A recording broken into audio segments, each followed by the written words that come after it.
नमस्कार. तुकाराम महाराजांचा एक अभंग आहे.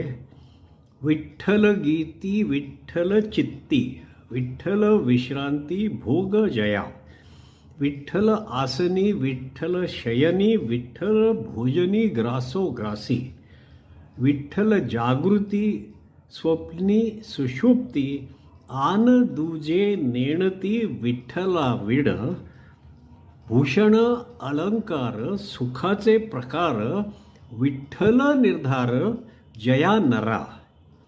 तुका म्हणे तेही विठ्ठलची झाले, संकल्पे नुराले दुजेपणे. दुजेपणे ते शिल्लक राहतच नाहीत.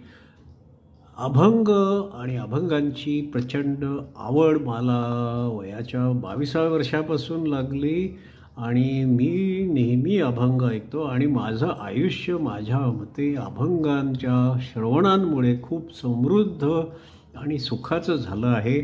त्यामुळे as a token of gratitude, ती कृतज्ञता म्हणून मी स्वतः 8 अभंगाची निर्मिती, गाण्यांची निर्मिती करायचं ठरवलं आहे की जे तुकाराम महाराजांचे 8 अभंग ज्यांच्यावरती अजूनपर्यंत गाणी रेकॉर्ड झाली नाहीत, त्यांच्यावर नामवंत संगीत दिग्दर्शक आणि नामवंत गायक यांच्या सहाय्याने 8 गाणी निर्माण करायची.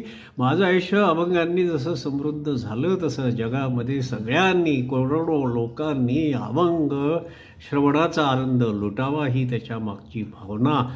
तर आता आपला राहुल देशपांडे यांनी गायलेला अभंग 29 डिसेंबरला उद्घाटन त्याचं करायचं आहे. उद्घाटन म्हणजे प्रकाशन, आय एम सॉरी. तर त्याचं प्रकाशन म्हणजे रिलीज. तर ते प्राईड पॅराडाईज सोसायटी आमच्या घरी, तिथे जे कोर्ट आहे, टेनिस ग्राउंड आहे, तिथे करणार आहे. तर नक्की या. तिथे बटाटावडा असेल किंवा समोसा असेल, चहा असेल आणि आपण पडद्यावरती 4 अभंग जे आतापर्यंत निर्माण केले आहेत ते बघणार आहोत. कारण की हे पहिला विश्वजित बोरवणकरनं गायला आहे, तो अतिशय सुंदर झाला आहे. आता हा राहुल देशपांडेचा.